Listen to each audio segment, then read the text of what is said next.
3 fake agents, posing as HOA enforcement, showed up at a veteran's home demanding to seize his firearms, without a warrant, without authority, and without knowing who they were dealing with. They walked in with smug faces, fake badges, and a plan built on intimidation, thinking he'd fold like everyone else. But John Rowland, former U.S. Army Ranger commander, had already seen through the act and laid a trap that would turn their power play into a silent takedown. Just wait until you see how this quiet man flipped the script, and why justice, in the end, spoke louder than any badge. It was exactly 5:42 p.m. when the calm of Oak Ridge Estates was disrupted. A blacked-out Chevy Suburban rolled onto the quiet cul-de-sac, its engine barely audible, as if it didn't want to be heard. It moved slowly, deliberately, like it had a destination it wasn't supposed to know, and didn't want witnesses when it arrived. John Rowland was at the rear of his F-150, unloading rod cases and a tackle box that still smelled like lake water and pine. The air was warm, still. He'd spent the day fishing, not thinking about much. That was the point. His wife, Angela, was on the porch, watering her flowers. She noticed the SUV at the same time he did. It parked not in a guest spot, not by the curb, but halfway up their driveway. 3 men stepped out. They moved in sync, as if they'd rehearsed. All wore dark polo shirts with stitched HOA enforcement patches and badge holders around their necks that swung too freely, like theater props. One wore tactical boots, not standard for neighborhood patrols. Another had mirrored sunglasses on, despite the fading light. The third had the clean, blank look of a man used to telling others what they'd done wrong. None of them smiled. None waved. No introductions. "Mr. Rowland," the tallest one said, stepping forward. His voice was flat, official, the kind of tone meant to trigger compliance. "We've received a report of unsecured firearms on the premises. We'll need to inspect your property immediately." John didn't speak at first. He just looked at their spacing, at their posture, at how the mirrored glasses guy kept scanning the yard like a field. This wasn't friendly. It wasn't even protocol. This wasn't a knock and chat. It was a calculated entrance, an ambush in a buttoned-up suburban costume. Angela stopped watering. She took a cautious step back, instinctively moving behind her husband. John's voice came low and steady. "You have a warrant?" The man with the badge lanyard gave a small, practiced smirk. "Under HOA Statute 7C and per Federal Adjacent Residential Compliance Guidelines, we're authorized to act in immediate interest of community safety." It sounded like a law, but it wasn't one. Too many words, too little substance. John had heard that tone before, overseas, in briefings that led to black sites, in conversations that started with charm and ended with handcuffs. They thought he was just another retiree with a pickup and a lawnmower. They didn't know who he was, and that was going to be their first and biggest mistake. The silence after John's question hung in the air like the moment before a lightning strike. The 3 men didn't answer right away. They didn't reach into a folder, didn't pull out a clipboard, didn't produce any legal document. Instead, they adjusted their stance, squared their shoulders, and deepened their tone, as if volume and posture could replace actual authority. Angela stepped closer behind John now, her hand lightly brushing his arm. She didn't say anything, but he could feel her tremble. Not fear of the unknown, fear of the too familiar. A situation spiraling without warning. And the smell of it was all wrong. John stayed still, calculated. His voice remained even. "Do you have a warrant?" It wasn't a challenge, it was procedure. A test, a chance to prove this was real. The one in mirrored glasses shifted his weight. The leader, tall, lean, silver watch glinting, gave a quick reply. "Under HOA Statute 7C, this neighborhood falls within federal adjacent residential compliance. We've been granted temporary enforcement authority." The words came too quickly, memorized, over-rehearsed. John blinked once. That was the 3rd time one of them had tried to string together phrases that sounded official but meant nothing. Statute 7C could have been a real thing, or just a term that sounded bureaucratic enough to intimidate. He gave no reaction, But inside, the alarm bells were ringing. This wasn't just fake authority, it was performance. The third man, the quiet one, glanced toward the front door. Subtle, but noticeable. They weren't here for a conversation. They were looking for a way in. And then came the next signal. The kind of signal only a trained eye would catch. The tall man's hand moved toward his waist. Slowly. Intentionally. His thumb hovered near what looked like a holster. It was empty. The threat was silent, but it was there. A message sent without words. We can escalate if you make us. To someone unfamiliar with confrontation, it might have worked. It might have been enough to trigger panic. But John had seen this play out before, overseas, in darker places, where uniforms didn't always mean legitimacy, and silence could mean danger or survival. What these three didn't know, what they couldn't have known, was that John Rowland wasn't the man they thought they were facing. To them, he was a homeowner with a strong jaw and a straight back. But behind the calm expression stood a man who had once commanded the most elite direct action unit in the military. A man trained not only to read intention, but to dismantle it. They were bluffing, and they had no idea they were standing in front of someone who never needed to. John Rowland hadn't worn his rank on his sleeve since that final debriefing at Fort Benning. No fanfare, no speeches, just a firm handshake from the colonel he respected, a long look out across the parade field, and the knowledge that 20 years of service didn't get packed up in a duffel. It followed you, quietly, everywhere. Most people assumed retirement meant letting go, that walking away from command meant you stopped being who you were. But that's not how it works. Rank isn't stripes or pins. It's a rhythm of thought. It's the way you scan an intersection before crossing, the way your back straightens without thinking when someone tries to impose control. It's ingrained, bone deep, like a second language only a few people in the world truly speak. John spoke it fluently. He'd earned that language in places most maps don't even name. Kandahar, where he coordinated night raids under blackout conditions. Missions where one wrong call didn't mean failure. It meant headlines the next morning and grieving families by nightfall. Mosul, where he oversaw hostage extractions in city blocks rigged to blow, reading walls and shadows like other men read books. Sonora, where his team tracked and outmaneuvered cartel tacticians who'd built their operations like private militaries, until they ran into someone who played their game better. His final post? Commander of the 2nd Battalion, 75th Ranger Regiment. The kind of unit that moved before most people realized a decision had even been made.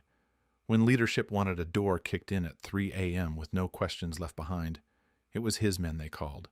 Men like him don't retire. They just change landscapes. In Oak Ridge, that meant weekends by the lake, fixing the back fence when storms rolled through, and taking the trash out on Thursdays. It was a choice, a different kind of mission. Peace earned. He hadn't chosen this town because it was safe. He chose it because it was quiet. But now the quiet was breaking, and he felt the shift before anyone else. 3 men, talking too loud, gesturing too big, trying to convince the space around them that they were in control, that they were the ones in charge. John didn't need to argue, because here's the thing about quiet men. They don't react. They read. He watched their feet first, how they placed their weight. One favored his left side. No, she got old knee injury maybe. Another kept checking over his shoulder, probably wasn't used to fixed positions.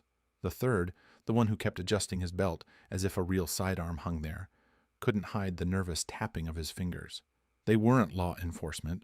They weren't even professionals. They were imitators, people who mistook presence for performance, who thought raising your voice made you louder and standing tall made you untouchable. They didn't understand that the most dangerous man in the room is often the one who speaks the least. John stood still, shoulders relaxed, breathing slow, not because he was uncertain, but because he was measuring, not just them, the situation, the distance to the porch, Angela's position behind him, the quickest route to cover if things escalated, the time it would take to get from where he stood to the side of the house where the emergency beacon was hidden beneath a garden stone.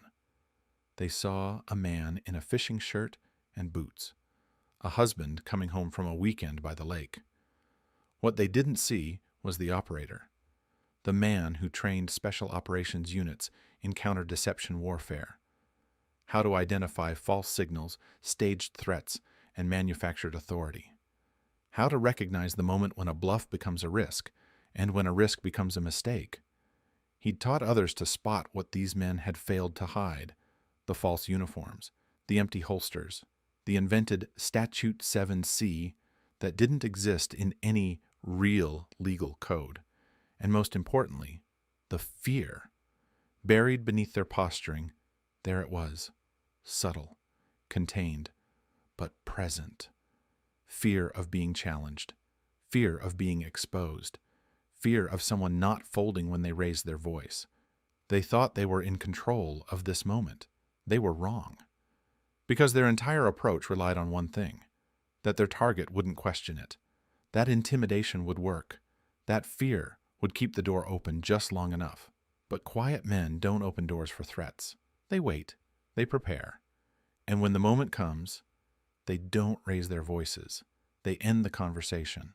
John had seen this kind of posture before, usually from young insurgents or rogue contractors trying to act bigger than their reach. Shoulders wide, chin tilted up, feet planted just a little too deliberately. It's the stance of someone who wants to look confident, but hasn't earned the right to feel it. They were standing in his driveway like they owned it, like they were in charge. They weren't. John took a single measured step forward. The gravel didn't crunch under his boot. It whispered, intentional, controlled. 3 men stood before him, still playing the role, arms crossed, badges swinging, tactical boots planted. They had rehearsed this performance. Maybe it had worked before. Maybe they'd pulled this exact move in a different neighborhood, on someone who hesitated, who let fear override instinct. But they weren't facing someone now. They were facing John Rowland. "Let me be clear," he said. His voice dropped, not loud, not harsh, just lower, denser, like a pressure change in the room. "If you step onto my property again, I will interpret it as an unlawful attempt to enter a private residence."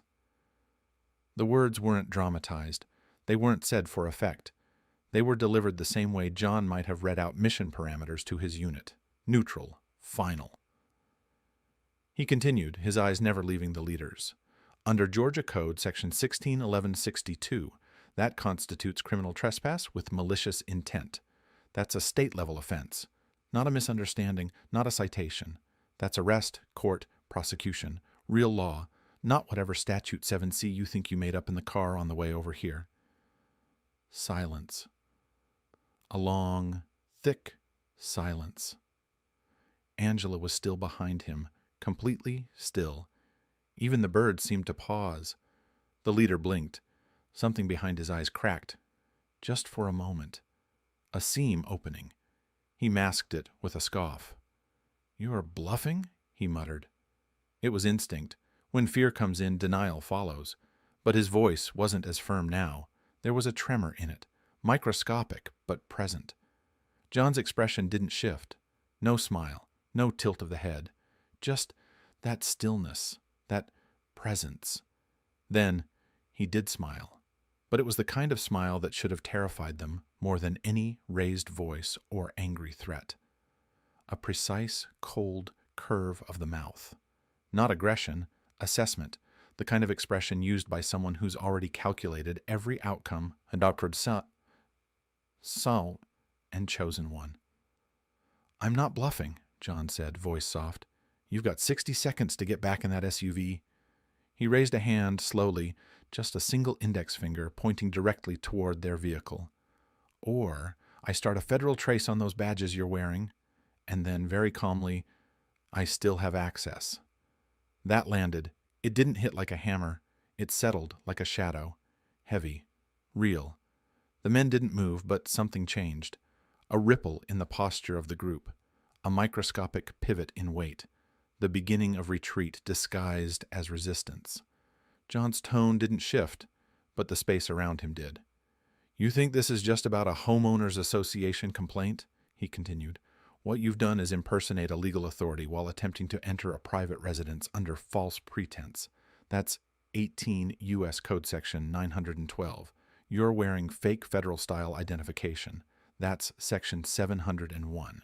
You showed up with implied authority, attempted verbal coercion, and postured in a way that could be interpreted as an armed threat, even without weapons. Do you understand the implications of that? No one answered. So he did it for them.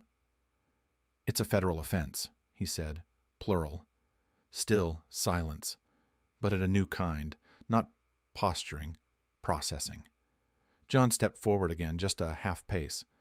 I know what you're doing. I know this operation.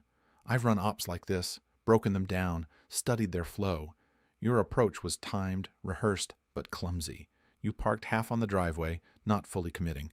That tells me you weren't sure who lived here. You didn't expect resistance. Your patches are heat-pressed, not embroidered.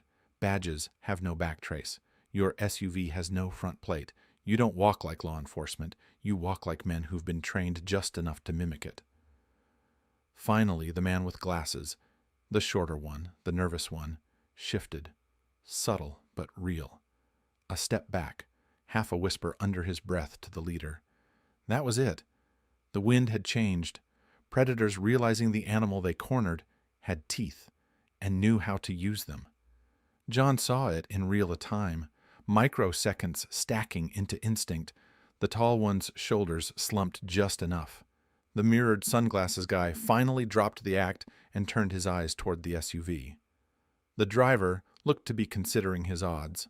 None of them good. Your time's almost up, John said. The only choice you have now is whether this ends with you backing out, or with federal agents arriving and putting you in zip ties on my lawn. His eyes narrowed slightly. I've got a direct line to a DHS liaison. My call log's clean. One call, 40 seconds. They'll know where to find you. He wasn't bluffing, not even a little, because men like John never say everything they know. They say just enough to show you how much you don't. The house was quiet by nightfall. Angela had gone to bed early, though not without a long, searching glance from the hallway. The kind of glance that says, I trust you, but I know this isn't over. John had nodded once, gently, silently confirming what neither of them wanted to say aloud.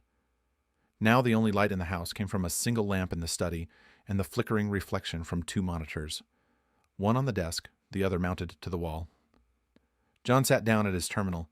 The air around him shifted, as if even the room knew this wasn't just a man checking his email. It was transformation. The calm exterior of a suburban retiree peeled away like old paint, revealing the tactician beneath. He keyed in a secured launch code. Not to a government system. That door had been formally closed 2 years ago. But John didn't rely on what was handed to him. He'd built a private infrastructure over time, off-grid, decentralized, never connected to the cloud. Encrypted layers, air-gapped drives, redundant mirrors, RedNet, his own name for the network. A civilian system with military teeth. First move, license plate trace. He isolated 2 high-resolution images from the front-facing driveway camera mounted in a birdhouse. The plate was visible, or at least what should have been a plate. It had the look of a legitimate Georgia registration, but the font density was slightly off, and the reflective sheen didn't match state issue. That alone was a red flag. He ran it through satellite archives, cross-referenced it with public transit, toll cameras, even smart gas station readers that logged plate data automatically. Nothing. Not a single registered hit. It was a ghost plate, possibly a magnetic overlay, commonly used in black market transport circles or non-sanctioned domestic operations. Next, facial recognition.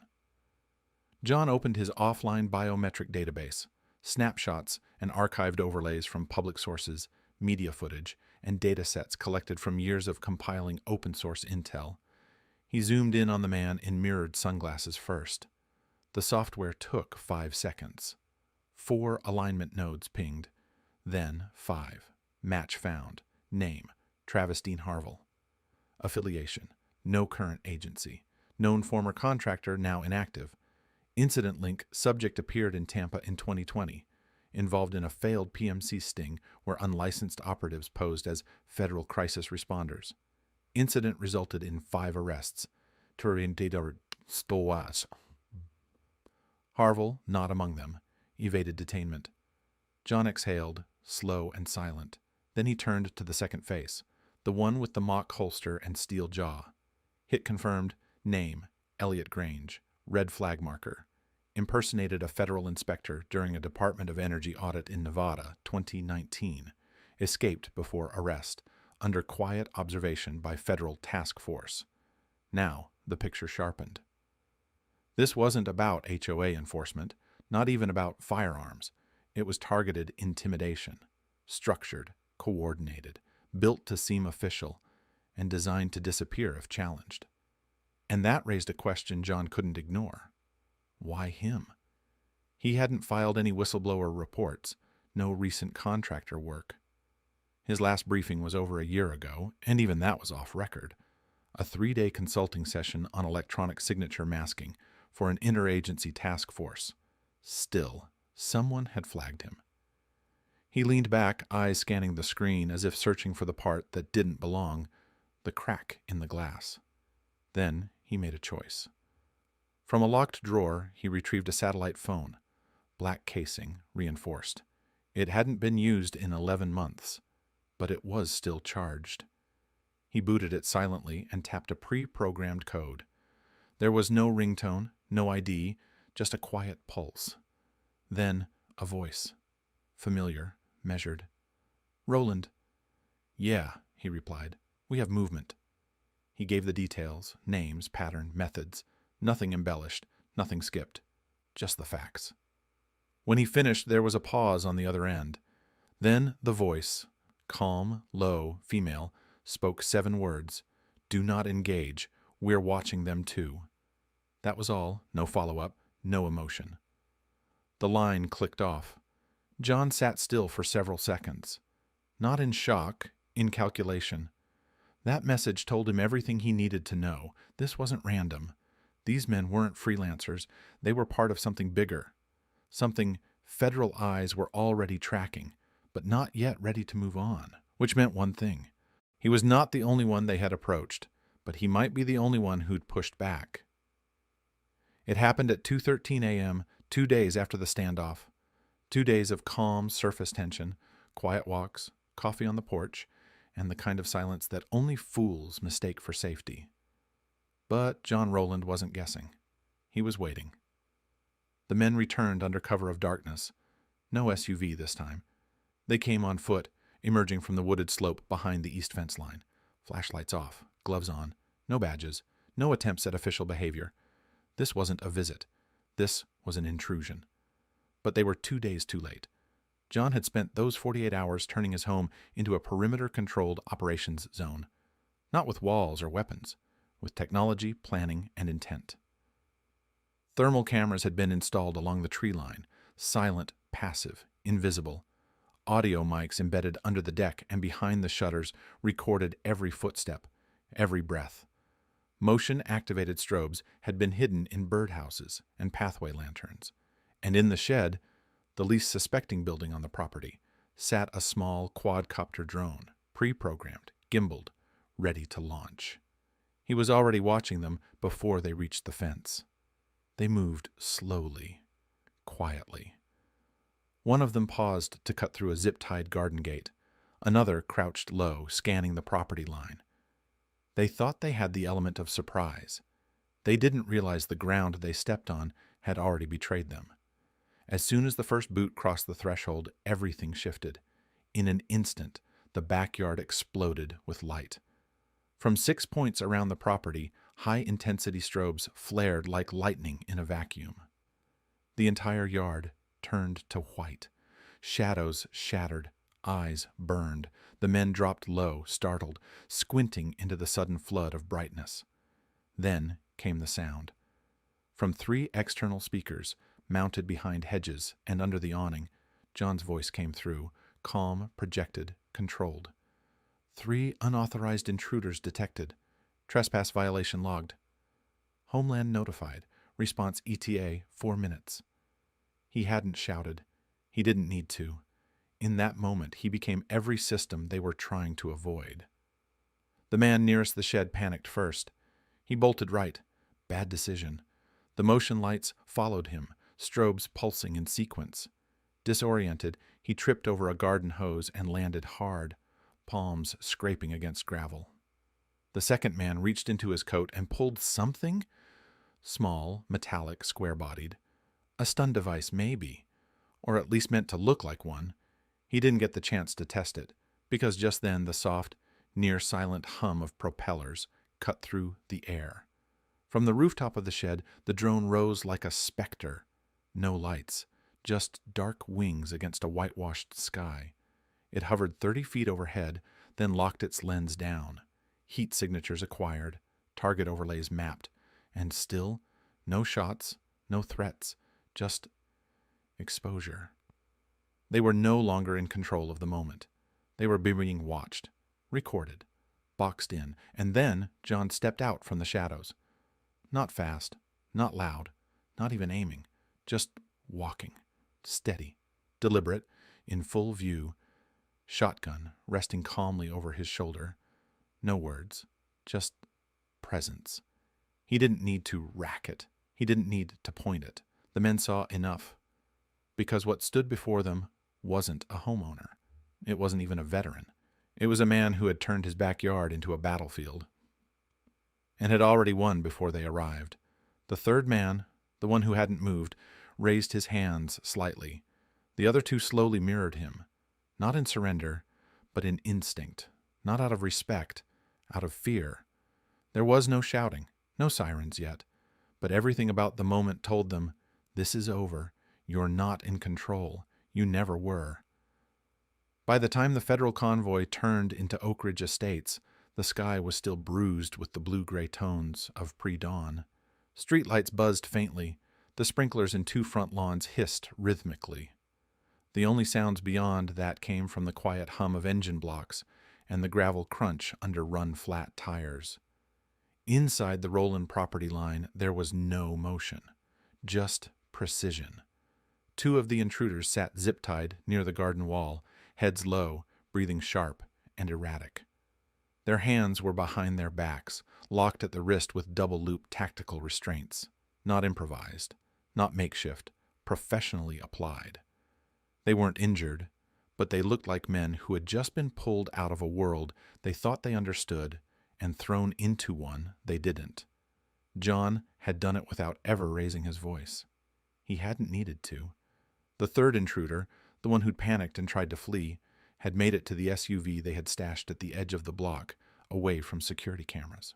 He'd slammed the door, locked it, dropped behind the wheel, and jammed the key into the ignition. His breath fogged the glass. Click. The dashboard blinked, then blinked again.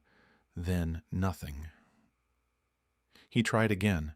The engine clicked, attempted to turn, and died. He didn't know yet that it wasn't a malfunction. That 2 nights earlier, long before they'd even decided to return, John had already predicted this path. He had traced the Suburban using a chain of passive captures from security feeds, time-synced photos from street cameras, reflections from smart doorbells, even a distorted image on the chrome of a parked car across the street. From that, he identified the vehicle, its likely return point, and its blind spot. That's where he placed the military-grade relay kill switch, a field-tested device designed to interrupt the connection between key and ignition. Not visible, not wired, just dormant, waiting, like him. So when the third man turned the key and nothing happened, when the panic set in and the lights on the dash refused to cooperate, it wasn't chance. It was protocol. Meanwhile, John stood near the edge of his porch, wearing a neutral expression, posture relaxed, a folded jacket over one arm. The shotgun was gone. He didn't need it now. They had already lost. When the Homeland SUV stopped at the curb, no lights flashed, no sirens, no rush. Just 4 agents stepping out with the discipline of operators who know the situation has already been stabilized. They moved quietly, silhouettes more than people, each one equipped with tactical vests, Idaho badges tucked behind clear covers, and earcoms relaying clean, silent code. They assessed, verified, confirmed, and acted. Within minutes, the two restrained men were identified, photographed, and loaded without resistance. They didn't say much, just muttered denials and clipped phrases, fragments of rehearsed defenses that already sounded hollow. The third man was escorted out of the disabled vehicle. He'd tried to play confused, tried to fake a story, but the agents didn't bother with questions. They had data. They had time-stamped feeds, thermal traces, and a report prepared before they even pulled into the street. There was no need for dramatics. This wasn't a movie. This was containment. No warnings, no debates, just the closing of a file that had already been written. And then came the part that made the difference between standard procedure and something deeper. Agent Liz Travers stepped out of the lead vehicle, shorter than John remembered, but sharper. She wore tactical denim, a dark jacket, and a clipped comm mic at her collar. Her expression was composed, but her eyes, they held something that most agents never showed in the field: respect. She approached with the kind of walk that doesn't waste motion. Every step was a decision. John met her at the bottom of the porch stairs. He didn't move fast. He didn't raise a hand. He just waited. When she stopped in front of him, there was a moment, small, quiet, where neither said anything. Professionals don't always need to speak to communicate. Finally, she broke the silence. "You always this prepared?" she asked. Her tone was light, but not casual. A touch of admiration veiled behind duty. John's answer was slow, methodical. He looked across the lawn where federal agents were finishing the documentation, scanning, logging, loading. Then he looked back at her. "Only when someone knocks like they own my house." The edges of her mouth lifted. Not quite a smile, not quite approval. Just recognition. She gave a small nod, one veteran to another. "Good to have you back in the loop, Colonel." He said nothing, because in that moment nothing more was required. The vehicles pulled away 5 minutes later. No sirens, just quiet tires on asphalt. Angela hadn't come out. She didn't need to. She'd seen the shadows under the door. She knew when the storm had passed. John stood alone in the rising light, hands resting at his sides. The sky was beginning to shift, from gray to soft gold. A bird chirped somewhere near the oak tree. A dog barked 2 blocks away. Everything else? Still. The mission was complete. No shots fired, no mess left behind. Just the certainty, for anyone watching, listening, or thinking about coming next, that some houses don't need warning signs. They have John Rowland, and for those who come pretending to hold power, they leave in silence, in cuffs, and in the custody of those who know the difference between theater and command. It was exactly 10:04 a.m. when Harold Mitchell knocked. John had already seen him approaching from the kitchen window. Slacks too crisp. A pressed polo shirt tucked in with nervous precision. He clutched a ceramic mug in both hands, one of those community-gifted ones from the HOA potluck last spring. It read, "Oak Ridge is family." John opened the door but didn't step aside. Harold Mitchell, former dentist and president of the Oak Ridge Homeowners Association, stood on the porch like a man who had suddenly realized the ground he was walking on wasn't quite his. He smiled, or tried to. "John," he began, voice unusually high, "listen, I came by because I heard about the incident, and I just want to clear the air." John didn't answer. He simply waited. Harold shifted his weight, nearly dropped the mug. "I swear to you, we didn't send them. The HOA doesn't even have enforcement officers. We've got a treasurer, a landscaper who's always late, and Martha from Lot 12 who runs the newsletter. That's it. That's our task force." Still no reply. John didn't need to speak to make someone feel the weight of the silence. Harold held out the mug. "Coffee?" John looked at it for half a second, then back at him. "No, thank you." There was no emotion behind the words, no resentment, just a simple refusal that landed with more force than any accusation could have.